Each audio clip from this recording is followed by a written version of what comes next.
Tahukah kamu apa itu zakat? Mari kita bahas di video berikut ini.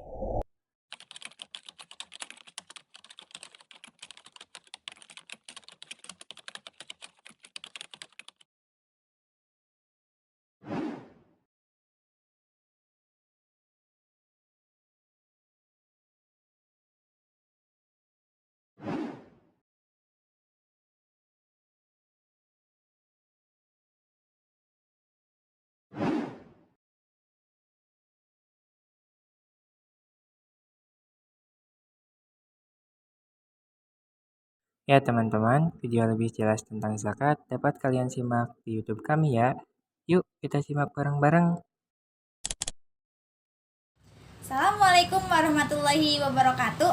Halo teman-teman, selamat datang di podcast Cahaya Kebaikan. Di episode kali ini kita akan membahas topik yang sering kita dengar dan mungkin ada beberapa orang yang kurang memahaminya tentang zakat. Apa sih itu zakat? Dan mengapa zakat itu penting dalam Islam dan bagaimana cara menunaikannya? Oke, aku di sini Ratna sebagai moderator dan aku di sini ditemani nih dengan dua kakak-kakak cantik ya. Boleh diperkenalkan kakak?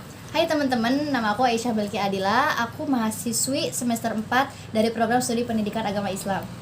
Halo teman-teman, nama saya Syifa Alfalbia, mahasiswi dari pendidikan agama Islam semester 4. Nah, kalau kabarnya nih, gimana nih kakak-kakak kabarnya? Alhamdulillah.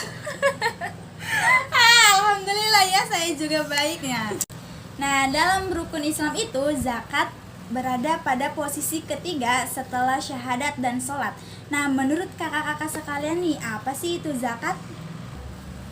Betul Kak, jadi zakat itu adalah rukun Islam yang ketiga, di mana secara bahasa zakat itu berasal dari kata zaka yang artinya bersih, suci, tumbuh, berkembang. Nah, zakat itu sendiri dalam konteks Islam diartikan sebagai sebagian harta yang dikeluarkan kepada golongan-golongan tertentu atau asnaf kalau dalam zakat ya. Nah, tujuannya itu untuk mensucikan harta dan jiwa dan menumbuhkan keberkahan dalam hidupnya, dalam hidup orang yang berzakat tersebut. Nah, kalau pengeluaran besaran zakat itu berapa Kak?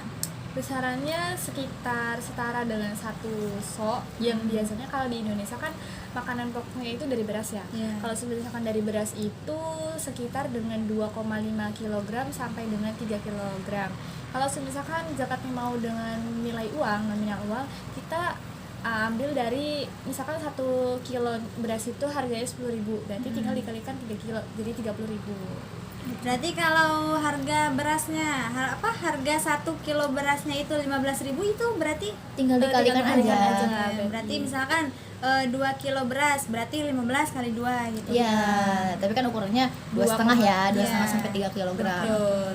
Lebih baik dilebihin daripada kurang. Iya. Betul. Nah, kalau tadi kan tentang pengeluaran zakat ya Kak. Betul. Nah, kalau dari segi waktu dan siapa aja nih yang berhak menerima zakat itu bagaimana? Oh, jadi berhubung kakaknya nanya nih ya tentang kapan pengeluaran zakat. Nah, zakat itu kan sebenarnya ada dua macam ya, ada zakat fitrah dan zakat mal. Yang tadi sudah dibahas itu mengenai zakat fitrah. Jadi kalau zakat fitrah itu dilaksanakannya selama bulan Ramadan sampai sebelum pelaksanaan sholat Idul Fitri. Tapi biasanya kalau misalnya di kita ini ya biasanya itu 10 hari terakhir atau detik-detik menjelang hari Idul Fitri.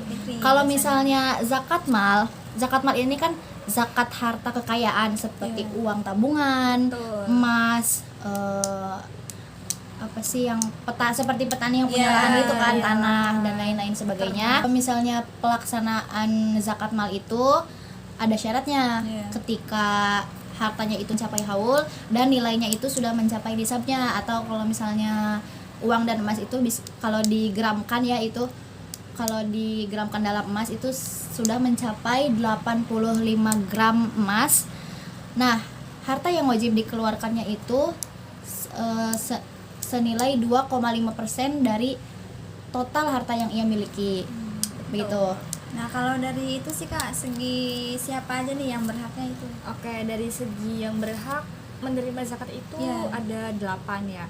Yang pertama itu ada fakir, miskin, amil atau orang yang pengelola zakat, ada mu'alaf, rikob atau hamba sahaya, ada gorib, orang yang punya hutang, ada fisabilillah atau yang sedang di jalan Allah, sama ibnu sabil, musafir yang sedang di perjalanan